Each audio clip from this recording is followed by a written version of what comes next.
Hello বন্ধুরা, তোমরা কেমন আছো? আশা করি তোমরা ভালো আছো সবাই।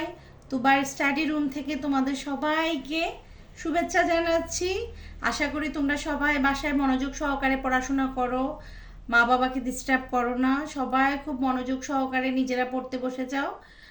বাবা মাকে বিরক্ত করো না, নিজেরা নিজেদের পড়া কমপ্লিট করো।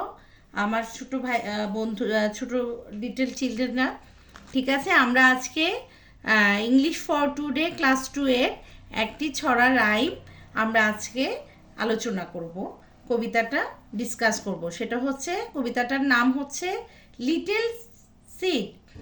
লিটল সিড, লিটল মানে হচ্ছে ছোট, আর সিড মানে হচ্ছে বীজ। এখানে একটা মেয়েকে দেখা যাচ্ছে, সে একটা বীজ বপন করছে। সে একটা ফুলের গাছ, ফুলের গাছ এখানে দেখা যাচ্ছে, ফুল, তার মানে হচ্ছে একটা ফুল গাছ, সে বীজ বপন করবে।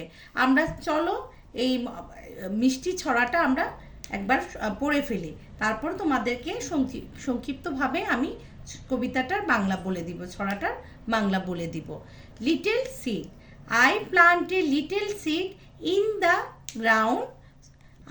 আবার খেয়াল করো বন্ধুরা, I plant a little seed in the ground, out comes the sun, big and round.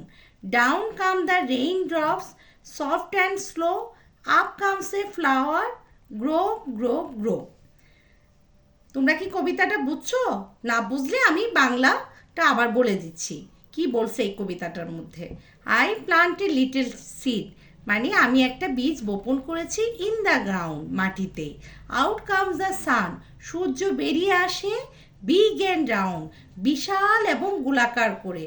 Down come the rain drops, বৃষ্টি নেমে আসে, সফট অ্যান্ড স্লো ধীরে ধীরে এবং স্লো গতিতে।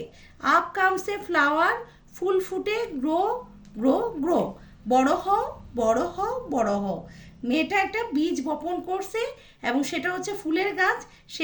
সে সূর্যকে ডাকছে, তারপর বৃষ্টিকে ডাকছে এবং গাছটাকে বলছে যে বড় হও, অতি দ্রুত বড় হও। তাহলে কবিতাটা অনেক সুন্দর না? অনেক সুন্দর একটা কবিতা। তোমরা এখনই এই কবিতাটা পড়ে ফেলো। সবাই ভালো থাকো, সুস্থ থাকো, শুভকামনা থাকলো তোমাদের সবার জন্য। আল্লাহ হাফেজ।